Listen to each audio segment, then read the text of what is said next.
So, our next talk is about the future of retail. And I don't know what about you, but I still love to go into shops. I still love to touch the goods that I'm going to buy.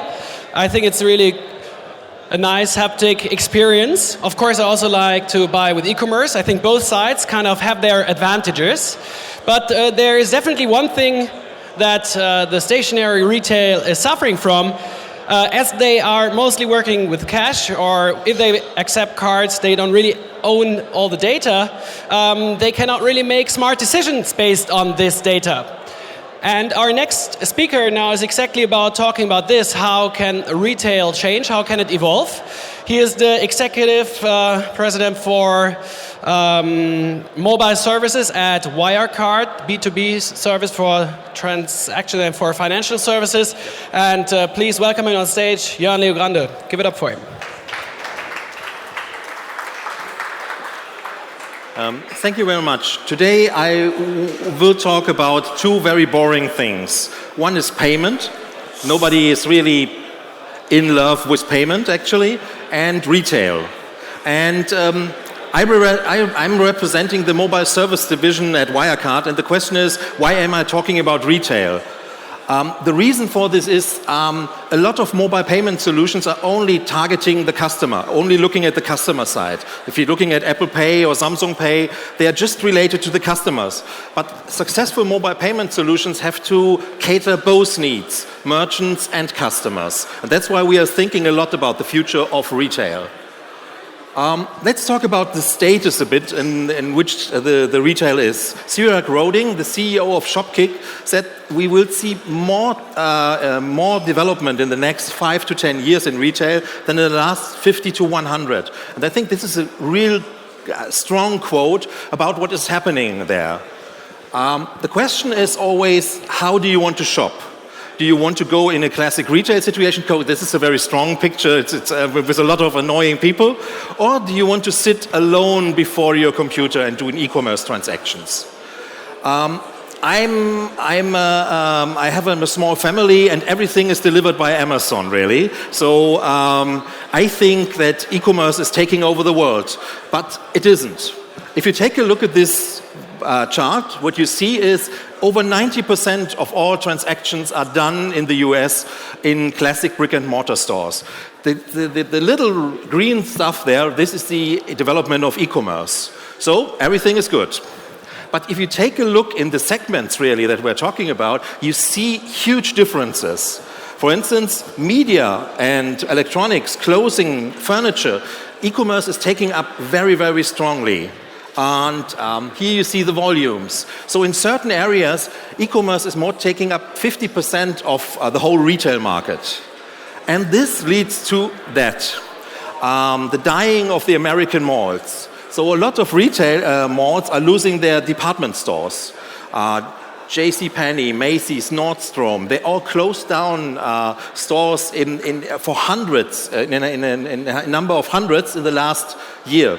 And there is a nice website, deadmalls.com, that they show all very depressing pictures of malls that are dying, if you're interested in stuff like this.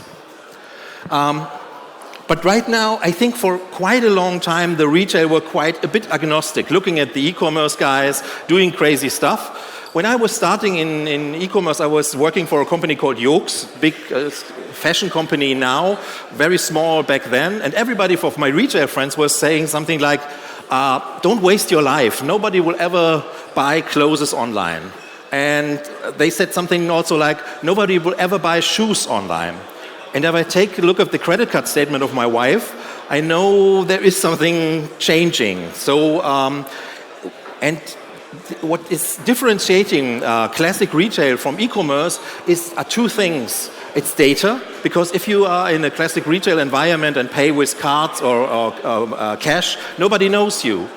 And e-commerce is totally different. And the fulfillment options actually are much brighter in the e-com world.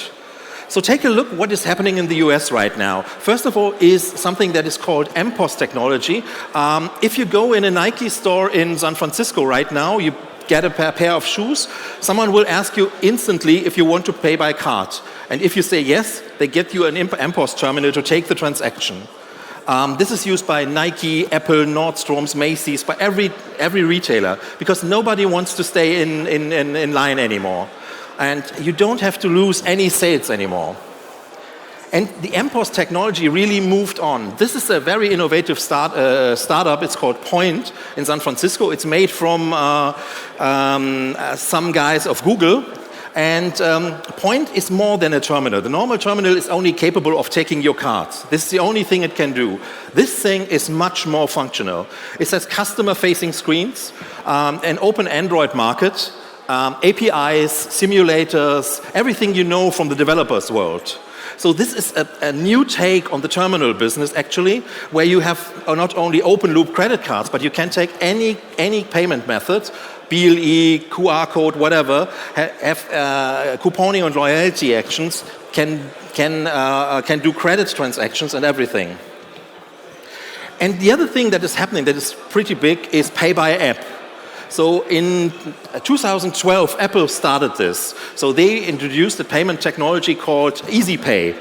I think this is still available, but nobody does it in the Apple Store. So you download an application, you key in your credit card details, and then when you are in the Apple Store, actually, you check into the Wi-Fi, you scan the goods, and you're off. You can go. Nobody checks you.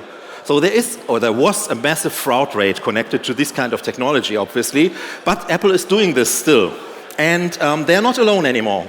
Starbucks is a QR code-based closed-loop payment system.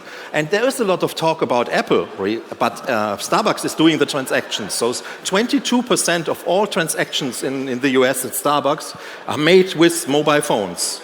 22% represent something like 10 million transactions a week. And Samsung Pay, Apple Pay, they are not there. And the other example, I think you know, My Taxi is something that Wirecard is doing. When you drive with a My Taxi driver and ask how many people are paying with the app, they say something like 60 to 70 to 80%. So a lot of people are paying with the application. And the way this is working is always the same. Credit cards stored in a secure token, and then if you fire a transaction, the credit card data is used for the transaction. And there are other concepts that are combining a lot of elements in new retail. E-commerce, M-commerce, MPOS, and daily delivery. And I have a little video of this Kate Spade store, actually, which is quite interesting because they show everything that is capable right now. Maybe we take a look at it.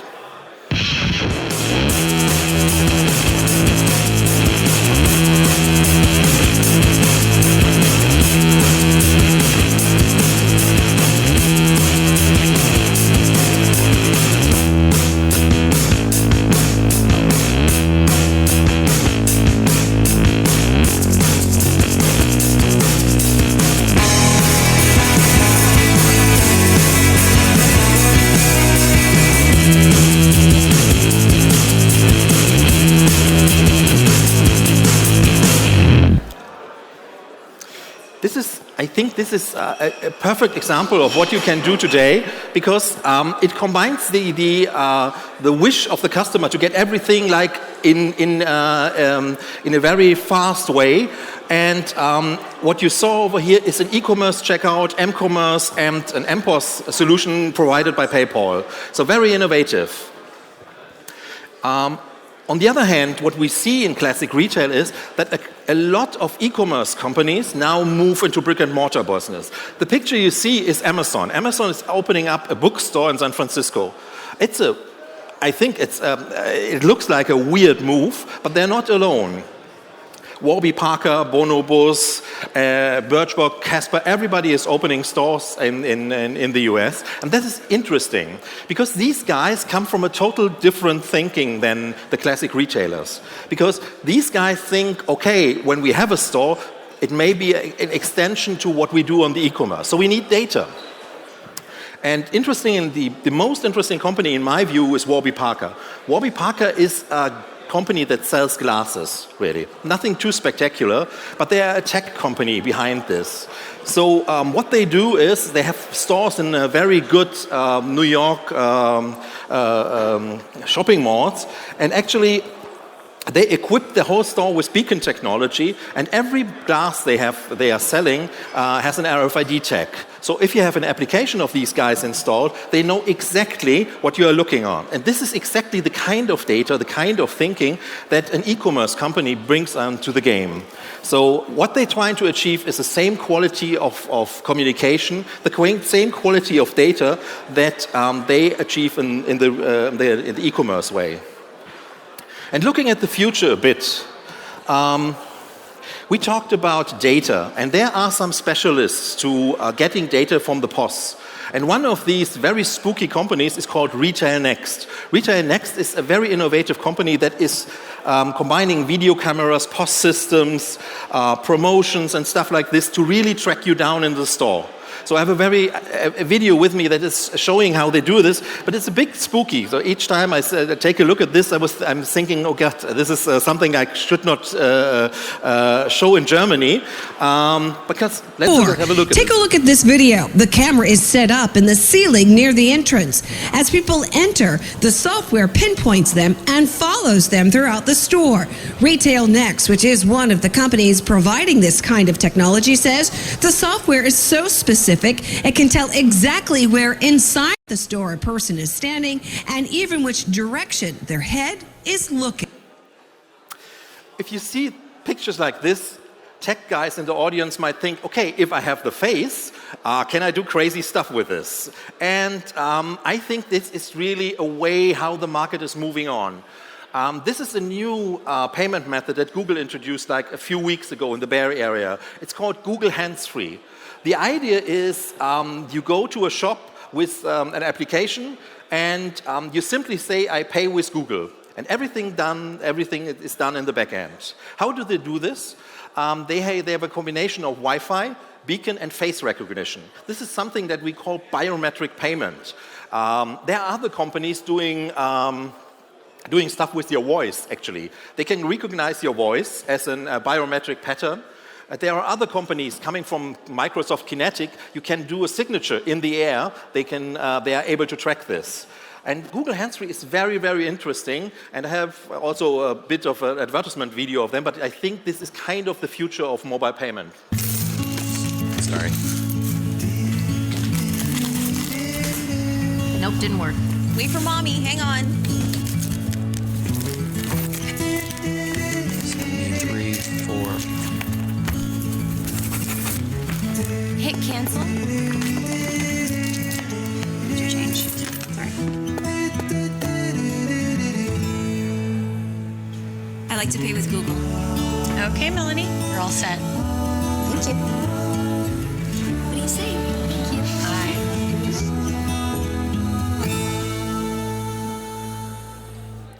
And why am I thinking that this is the future of mobile payment or payment? Because coming back to my point from the very beginning, nobody likes payment. Nobody makes a Facebook post about a successful payment that he done somewhere. Everybody don't want to touch payment because we, as mankind, maybe we're not ready to giving away money to other people. And what I saw in a few years in the payment industry is the shorter and the more invisible the payment process gets, the more successful is it. So PayPal is a brilliant example. There is a time before PayPal at eBay and a time after this. And what PayPal does, what I did, is actually shortening the process of the payment, which is a pain for everybody. And in the future, I think we can go a step further. Because right now, we're working a lot with physical secure elements. Physical secure element means somewhere on a chip is your credit card data stored.